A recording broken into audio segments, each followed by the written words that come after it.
नमस्कार साथियों, मैं जिग्नेश मेवानी। आज 26 नवंबर हमारा संविधान दिन है। दुनिया का एक बहुत ही खूबसूरत, एक बेहतरीन संविधान हमको मिला।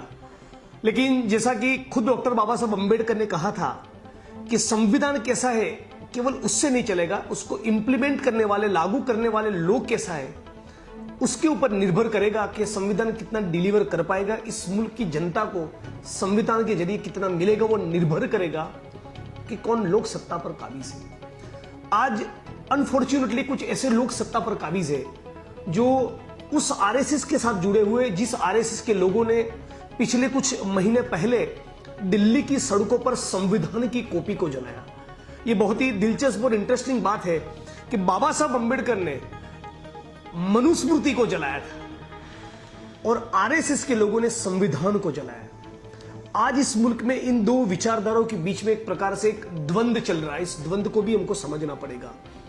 साथियों, आखिर बाबा साहब अम्बेडकर ने मनुस्मृति को क्यों जलाया था? मनुस्मृति वो दस्तावेज है जो ये कहता है, कोड ऑफ मनुस्मृति ये कहता है कि शूद्रों को संपत्ति रखने का कोई अधिकार नहीं, स्त्री को स्वतंत्रता समानता का कोई अधिकार नहीं।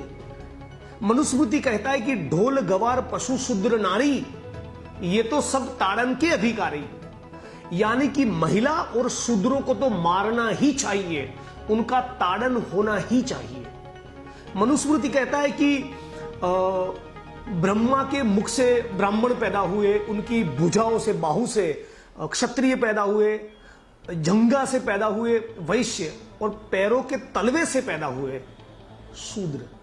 क्या कोई भी पढ़ा लिखा इंसान, कोई भी व्यक्ति जिसके अंदर इंसानियत जिंदा है, क्या वो इस मनुस्मृति में मान सकता है? क्या इस मूल्य को हम लोग कभी भी सेलिब्रेट कर सकते हैं? अनफॉर्चुनेटली आरएसएस ने जब इस मुल्क का संविधान लागू हुआ तब डंके की चोट पर कहा कि हमको डॉक्टर अंबेडकर का, ड्राफ्टिंग कमेटी के सारे साथियों ने अंबेडकर के साथ मिलकर जो संविधान दिया वो संविधान नहीं, ये मनुस्मृति चाहिए, जिस मनुस्मृति में ये भी लिखा है कि स्त्री, महिला, पुरुष कुरूप है या सुंदर, पुरुष की उम्र क्या है उसका लिहाज किए बिना पुरुष को केवल देखने मात्र से ही उसके साथ एक प्रकार से शारीरिक संबोध के लिए रेडी हो जाते हैं। क्या ये मुमकिन चीज है? क्या पूरी दुनिया की बहनें, माताएं, महिलाएं ऐसी हो सकती है? ये मनुस्मृति कहता है। तो अंबेडकर ने पुणे के एक ब्राह्मण सहस्त्र बुद्धि के साथ मिलकर, जैसा कि हम सब जानते हैं, मनुस्मृति को जलाया। और आरएसएस के लोग कहते हैं कि हम लोग मनुस्मृति को लागू करेंगे, डॉक्टर अंबेडकर के संविधान में नहीं मानते। और तब से लेकर अब तक एक प्रकार से एक लगातार फाइट ये चली आ रही है। वही आरएसएस के लोगों ने गांधी जी की हत्या भी की। पिछले 3-4 साल, 3-4 दशक, 5 दशक तक इस मुल्क में तलवारें और त्रिशूलें भी बांटी और समाज को लगातार मनुवादी एजेंडा पर ले जाने की कोशिश की, समाज को लगातार हिंदू मुसलमान में डिवाइड करने की कोशिश की। लेकिन संविधान की भी बहुत सी खूबसूरतियां हैं और जिसके चलते आज हम लोग थोड़ा बहुत भी जो डेमोक्रेसी इस मुल्क में बचा है उसको एक्सपीरियंस कर रहे, सेलिब्रेट कर पा रहे हैं। साथियों, मनुस्मृति के खिलाफ एक प्रकार से इस मुल्क का संविधान तो खड़ा हुआ, लेकिन उसके पहले जो फ्रीडम स्ट्रगल हुआ, स्वतंत्रता का जो आंदोलन हुआ, उस स्वतंत्रता के आंदोलन के दौरान भी धर्मनिरपेक्षता, समाजवाद, लोकतंत्र ही ये मूल्य डेवलप है।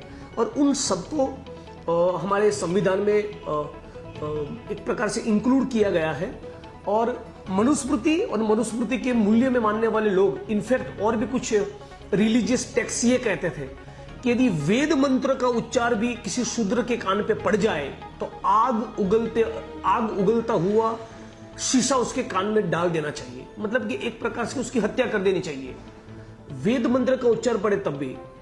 लेकिन संविधान कहता है सबको राइट टू एजुकेशन, सबको पढ़ाई का अधिकार मिलेगा। संविधान जब नहीं था और जब ये मनुस्मृति का शासन था तब जमीनें कुछ लोग, चंद मुट्ठी भर लोगों के पास थी।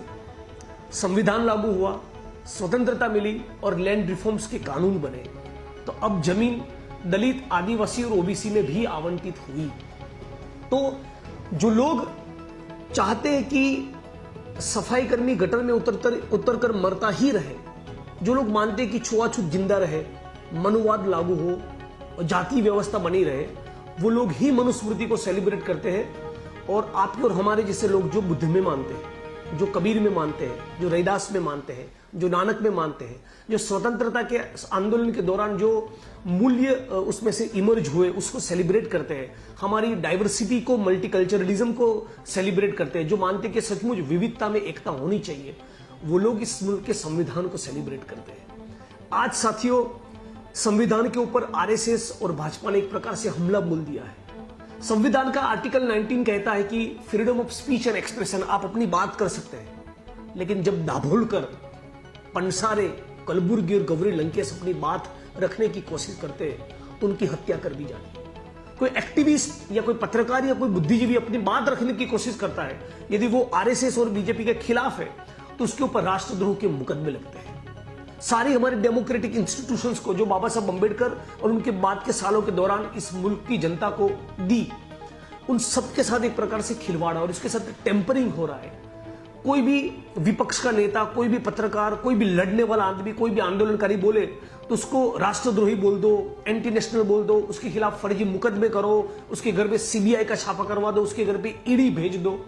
तो ये सारे हमारे लोकतांत्रिक मूल्य और संविधान के ऊपर लगातार आरएसएस और भाजपा ने हमला किया है। तो संविधान को सेलिब्रेट करने का मतलब ये भी है कि आरएसएस और भाजपा के खिलाफ जमकर मुकाबला किया जाए। संविधान को सेलिब्रेट करने का मतलब यह है कि संविधान का यह गोल था, आर्टिकल 17 में कहा कि छुआछूत का खात्मा हो, लेकिन आज भी न केवल गुजरात, पूरे मुल्क में करीब करीब हर एक जिले के, हर एक तहसील के गांव में, सैकड़ों हजारों गांव में आज भी छुआछूत जिंदा है।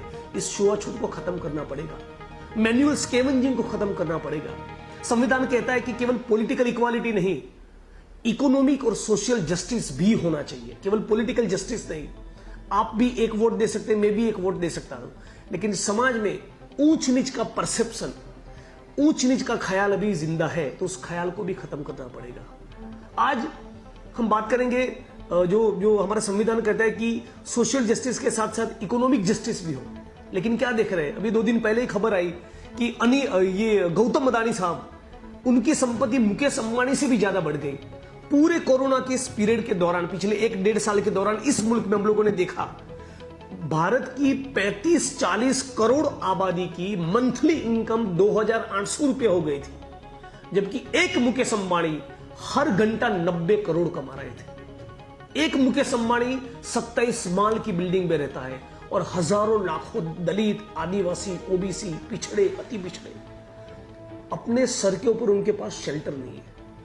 गुजरात के ट्राइबल पॉकेट के मजदूर जिन्होंने गुजरात की विधानसभा के बिल्डिंग बनाया, गुजरात की सड़कें, mall, multiplex, tower, shopping centre खड़े किए, आज भी उनके सर के ऊपर शेल्टर नहीं है। बाबा साहब अम्बेडकर, शहीद आजम भगत सिंह और जिन लोगों ने इस मुल्क की स्वतंत्रता के लिए बलिदान दिए, तपस्या की, वो लोग चाहते थे कि संविधान डिलीवर हो। और आरएसएस, बीजेपी, मोहन भागवत और मोदी चाहते हैं कि संविधान नहीं, मनुस्मृति डिलीवर हो, मनुस्मृति लागू हो, समाज में कौमवादी, जातिवादी मूल्य फैले।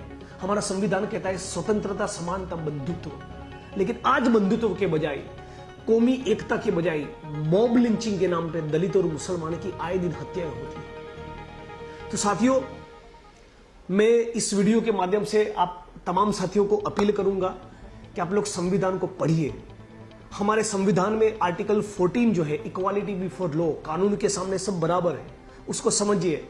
आर्टिकल 19 जो freedom of speech and expression की बात की गई, आर्टिकल 21 जीवन जीने का अधिकार, लेकिन केवल जीवन जीने का अधिकार नहीं, right to life with right to dignity, dignity के साथ जीवन जीने का अधिकार। ये जो सारे संविधान के मूल्य है, उसको हम लोगों को साथ में मिलकर समाज में ले जाना पड़ेगा। और मुझे उम्मीद है कि हम लोग संविधान को बचाने की, संविधान को प्रोटेक्ट करने की इस लड़ाई में साथ में मिलकर इस लड़ाई को उसके आखिरी अंजाम तक ले जाएंगे। और आखिर में जो लोग मनुस्मृति में मानते हैं उनकी हार होगी, जो बुद्ध में, रविदास में, कबीर में, अंबेडकर में, पेरियार में, फूले में और संविधान में मानते हैं, उनकी जीत होगी। धन्यवाद।